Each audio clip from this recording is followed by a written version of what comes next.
Hi, everybody. Welcome to Conscious Conversations. I'm your host, Katie Augustyn. So I'm a shamanic practitioner, I'm a transformation coach, and I'm the founder of the Transformation Center based in Westport, Connecticut.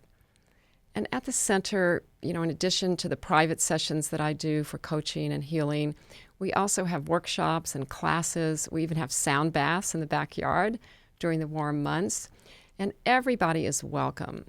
So you can check out all the events and offerings on our website, and we're going to put up the contact info on the slide.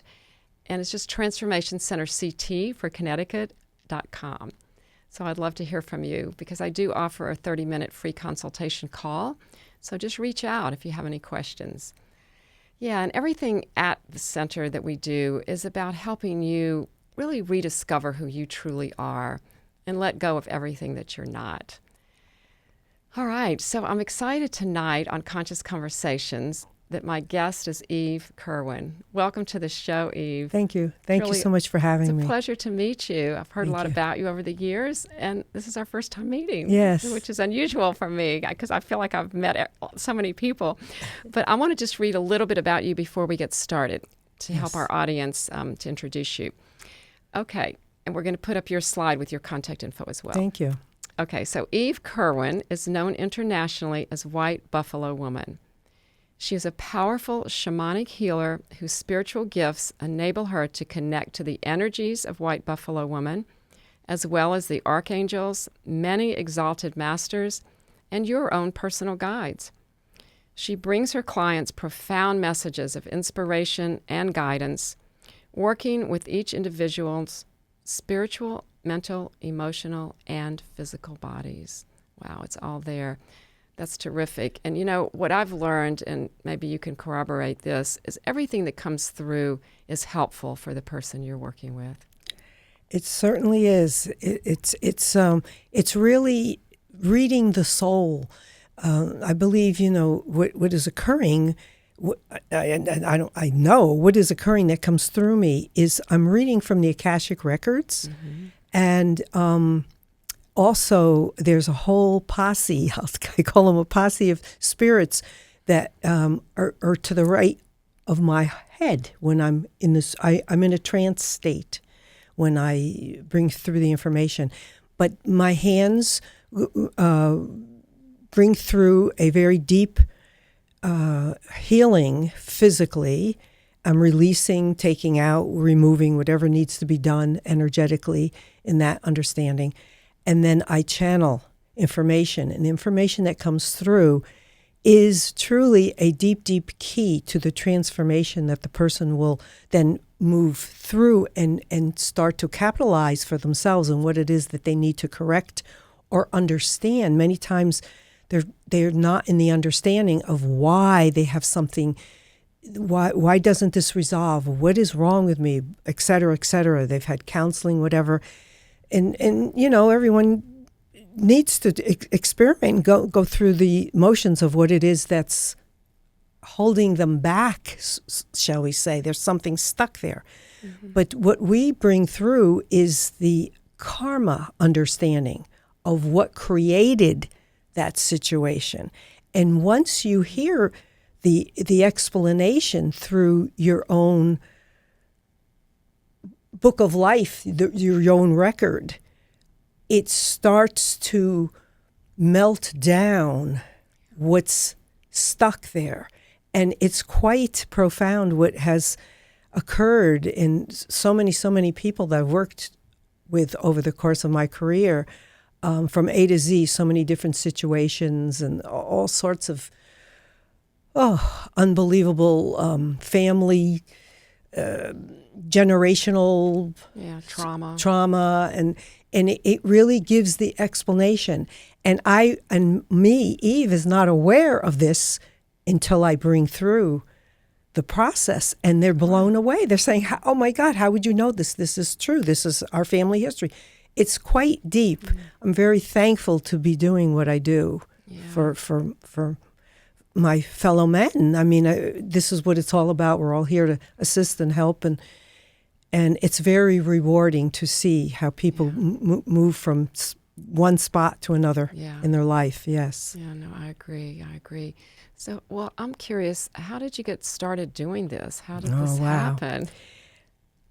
Well, you know the old saying, no pain, no gain. I feel that the real pivotal point for me personally was when I was 16 years old. I was one of three sisters. I was the middle sister. And my older sister at the time was away at college, her first year of college. And my younger sister was 4 years younger than me. And when I was 16, she was 12, unexpected sudden death occurred for my younger sister. Very traumatic. It rocked our family. The family was never the same, especially my mother and father. It was very, very sorrowful. My sister's away at college, and I really felt I took the hit under the roof with my mom and dad, going through all the pain and sorrow endlessly. They were not able to move forward. They were stuck.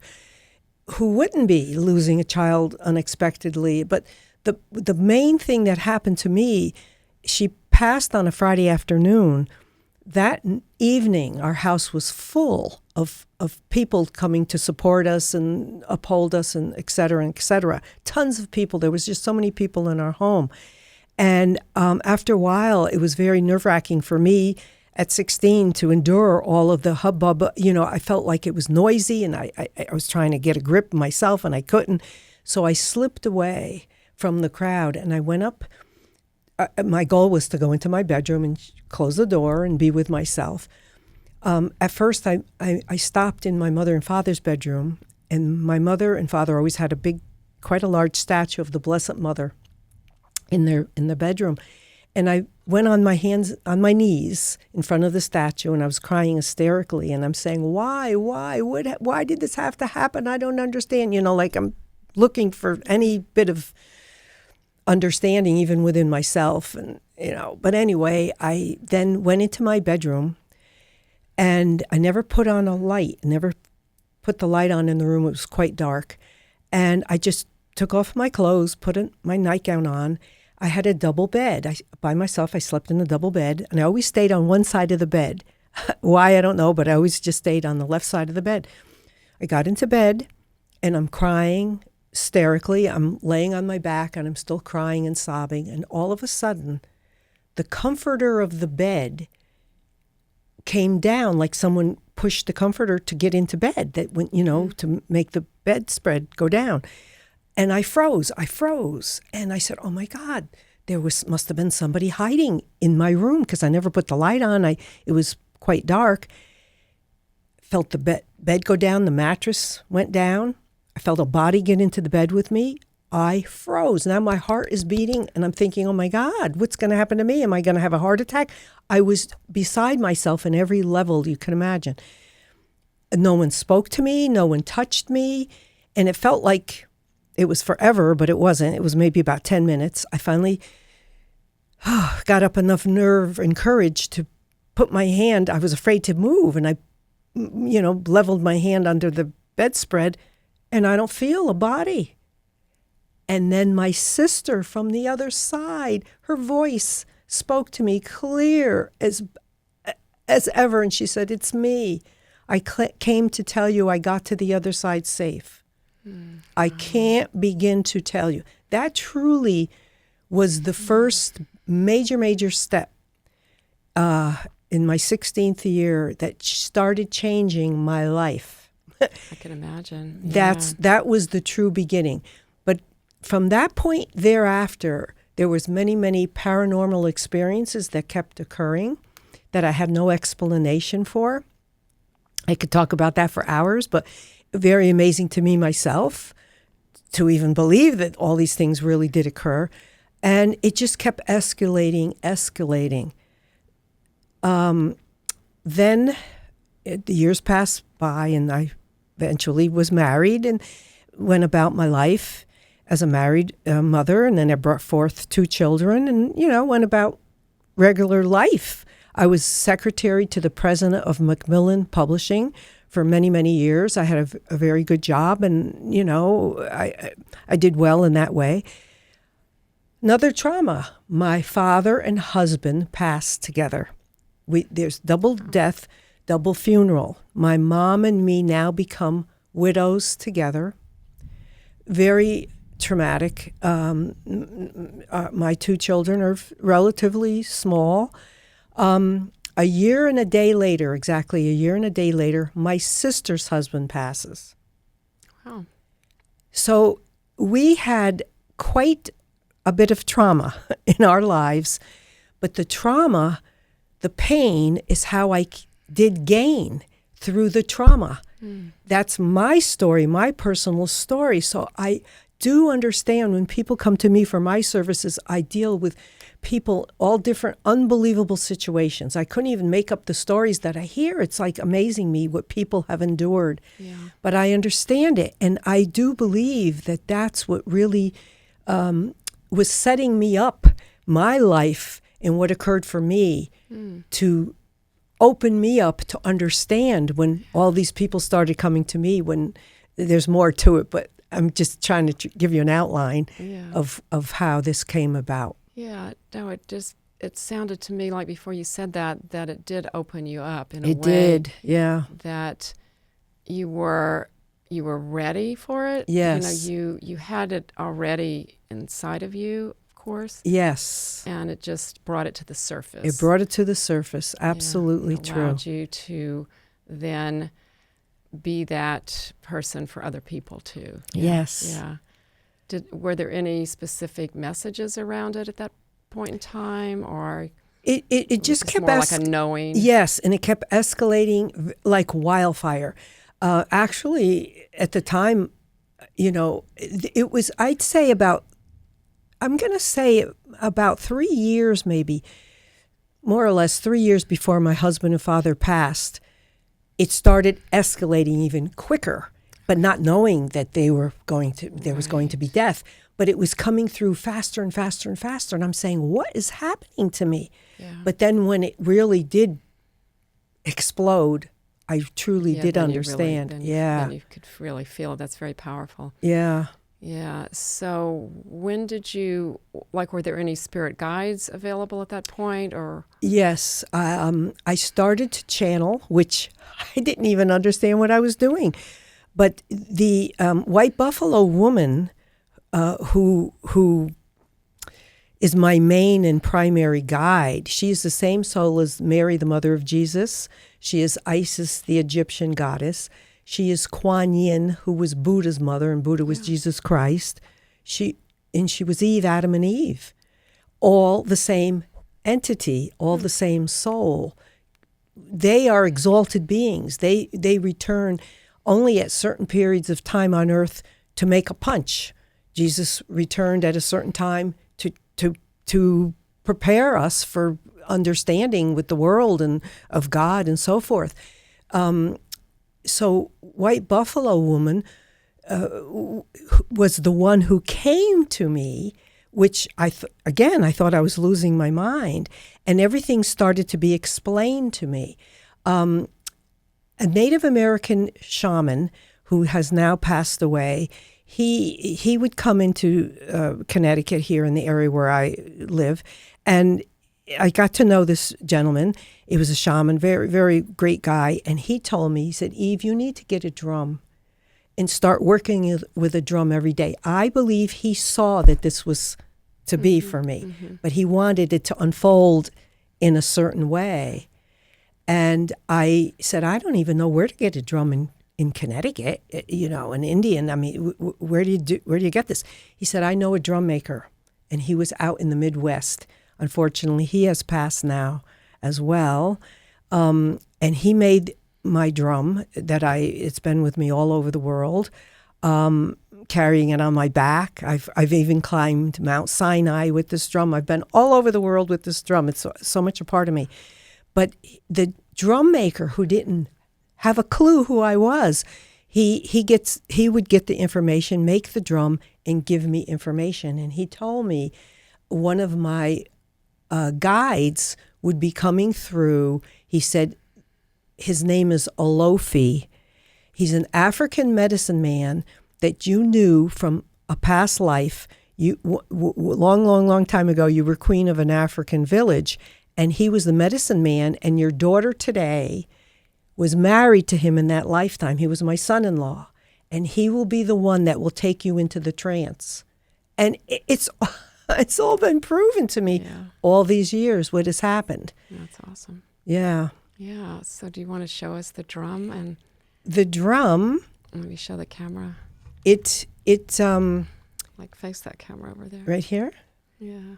The drum communicates with me, even though I have it in a certain room in my house, the healing room, where clients come to work with me. And I could be sitting in the living room at night, or people could be visiting with me, whatever. People have witnessed it over and over and over. It pings on its own. It goes off by itself. It confirms what I'm saying, or it's giving me the direction where to go with what we're talking about. Yeah. It's all. Wow, that's a really it's very special powerful. Drum. It's yeah, more than a sacred drum. Yes. I mean, I use a medicine drum in my work. But I don't usually. Well, maybe I should listen. Maybe I would get It's more unbelievable. messages, yeah. I also clear homes, businesses, and properties. People do have me come into their homes if there's ghosts, or not just ghosts, but they feel like something is the off, energy's off. Yeah, or actually, what is also picked up the beat is real estate agents have started to use me for homes that they don't understand why the home does not sell. The price keeps lowering, but the house isn't selling. Something is blocking it. I go in there, and they can't believe. I balance everything, and it's within 2-3 days the house sells. Yeah, that's terrific. What a great story. Yeah, I've done house clearings as well, Yes. but not for real estate agents. Yeah, it's very fascinating, the whole It's a thing. great idea to have that available, because it's so effective, and this seems like a especially special drum. Very, very. I mean, I never thought at this age of my life. I mean, I travel with a backpack with a drum on my back. I'm all over the place with this drum, but it's very comforting to me, and it's my most prized possession, I believe, of anything. Do you know what it's made from? It's Can you play it for us? Well, I could do this camera here. Or, well, I could just. Okay. But we use it in all different ways and clearing, and it's pretty. Yeah, it's different material than mine is. I feel like it's a little firmer. Yes, it's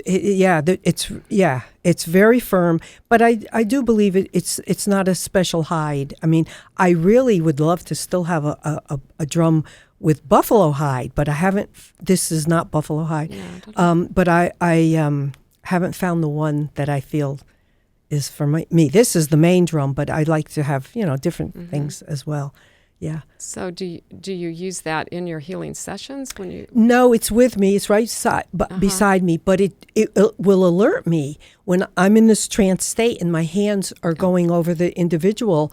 It alerts me to go deeper into different areas. Go deeper there. Go deeper there. Okay. It's amazing. So yes. It's still used, just not in the typical way of. Exactly. Playing Yeah. it. Yeah. So it's not like you use it for journeying in the shamanic journey. Well, I'll do it for myself. For yourself. For yeah. myself. Yeah. Yes. Yeah. Yeah. And as a medicine drum, do you use it as a medicine drum or not so much? Not so much. Yeah. But this was the breakthrough when I was doing this for myself at the beginning of all of this. Shall I say my opening of understanding, and the drum was the drum maker had finished it and sent it to me, and he gave me information with my guide and so forth and so on about the drum, and I started doing this every day for me, and that's what created the breakthrough. White Buffalo woman connected with me. This was through the drum. Through the drum. Oh wow. Okay. Well, because that was my question. Yes. How did she come in? Yes. Okay. Yeah. So this was really the beginning of it all in a way. It was the unfoldment that I'm never in a million years. I mean, here I'm a secretary to Macmillan Publishing, to the president, and what I end up doing. That's amazing. So how many years ago, approximately, do you think? When this all started? Yeah. Well, let me see. My father and husband passed in 1994. Okay. So it was right after that. they passed. Yeah. So it's been a while. 35 years ago. Yeah. Yeah, because we moved to Connecticut in 96. That's how I kind of keep track of. 30 years ago. 31, yeah. At least that. I mean, I don't know. I lose track of time. It seems like it seems like another lifetime ago. Really? Well, you've done a lot. Yeah. Yeah, because like you said, you've been around for a long time. Yes. And you practice out of your home? Yes. I live in Stamford. People come to my house. But people have me come all over. I've been all over the world. They send for me, put me on a plane. I'm here, there, everywhere. And people fly to me from all over just to work with me, which I'm very honored. You know, I don't do much advertising. I mean, you know, there is information about me out there, but I feel that it's all orchestrated through spirit. Yeah. How one tells another, one tells another. I believe that too. It's like whoever finds us is who needs to find us. Exactly. That's how it works. And do you also work remotely? Yes, I will work remotely, but I do say to people, if you're able to see me face to face, I encourage you, because I feel they can, that's part of I feel their transformation when they can feel things coming from what I'm doing. That's like, how is this happening to me? And that I'd like them to experience that. Yeah. And it's not quite as powerful when you do it remotely online, or? Yeah, I feel like, I mean, I could get the work done, but I'd like them to, when they're there. People come from all over. I deal with very well-known people. You'd be surprised who comes to me for my services. I have to maintain privacy. But it's so amazing. We're all the same, you know, but I kind of understand why these people do what they do, why they're so famous and how they got there. Because I'm reading their soul. I'm understanding what it is that was the driving force for them. It's just so amazing. Yeah. Oh, that's wonderful, Eve. And also, I mean, thank you for sharing all this. And I also want to talk a little bit about the book that you published. I guess I can hold this up like this for this. Yes, thank camera. you. I'm in the process of another book. It was so much work to do this book. It's done. Called The Awakening. Yes. So it's your story, the life and work of Eve Kerwin, White Buffalo. Okay, so everything that you're talking about is in this book? Pretty much. I mean, there's things, you know, I didn't put that much detail, like, you know, my husband and father died, and, you know, but the second book, maybe I will go into more detail. I don't know. It's an interesting process, but was it any of it channeled from White Buffalo Woman? I can't say exactly. No, I don't. So much. Yeah. But the information comes, but it wasn't like I just verbatim. Yes. Yeah, no. Right, 'cause sometimes people do write books like that. But this is not what that is. Yeah. Okay. Well, thank you for sharing it with me. Thank you. I'm curious to read it. It's still available online. Yes. Yeah. So what, is there anything that you're working on, anything new or different or that you want to share today, or? No, just the book 2. It's quite a process to do. A lot of times I feel like, oh gosh, it's a lot of work.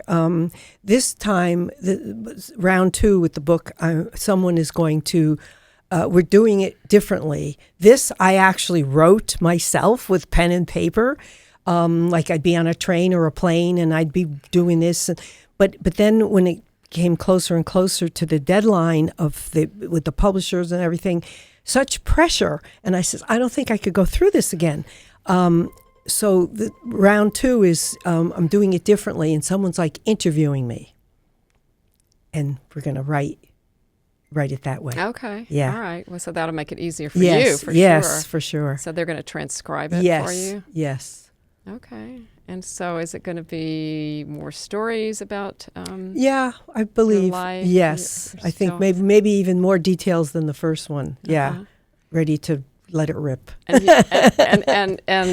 the purpose of it is to just help people understand what's available? Yes, for people to really understand themselves, that they could perhaps have these feelings and say, why do I feel this way? I don't understand it. You know, hopefully this will bring things through them for themselves to unfold for them, to understand themselves, their own soul, their own personal journey. Right, and I think that's happening more and more, is my Yes. experience, like more of that knowledge and understanding, and like more light is coming Right. to us as humans right now. Do you feel that? Yes, I do absolutely see it. It's changing so fast, and many of us, I feel, still don't really understand the in-depthness of the understanding of how we're trying to get to the next dimension. We're going to the higher and higher dimensions, and the people who are just dragging their feet, unfortunately, to me, are going to be the ones that are going to probably. I mean, I hate to. It sounds like whoa, but they're the ones who will probably take early exits because they're not on track. That they're going to have to start again. You know, to leave the planet and start again. Oh, I see. To catch up because they're not making the punch now. Yeah. Yeah. Yeah. Or get left behind in another way. Exactly. Right. And I think we are. We're moving as a planet, as a species, towards the light. Right. And it feels like it's getting closer. And there's a lot of things available to us right now that I don't think were 30 years ago, 40 True. years ago. Yes. Feels like it's getting close, like the veil is getting thinner. It's getting thinner. If you will. Yeah. Yeah. It definitely is. That's Things are exciting. picking up speed. Yeah. Yeah. So, I mean, an indication is probably like all the people that find you. I think that's a great indication that they're searching for that healing.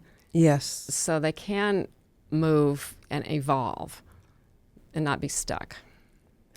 That's the goal. I mean, I work with children as well. I mean, even animals. People have.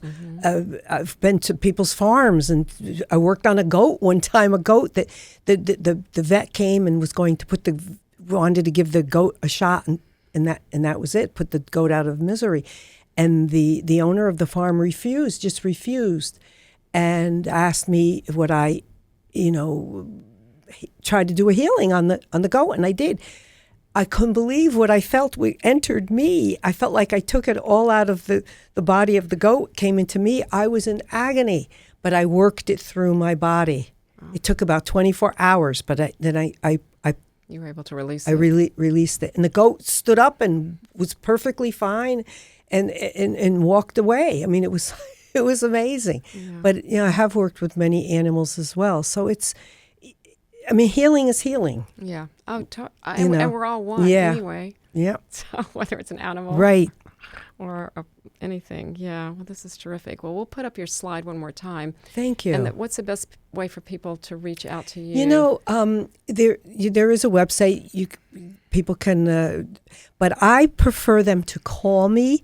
There's a phone number, and the reason why I kind of do things the old-fashioned way. I like to hear the voice of the person who would want the assistance, and I can pick up immediately the vibe from just having a fast conversation, and then I give them the time. It's easy, and I don't mind doing that at all. I prefer, so they could call me or they can email. Yeah. Yeah. Okay. Well, someone mans the email for me. I don't do that.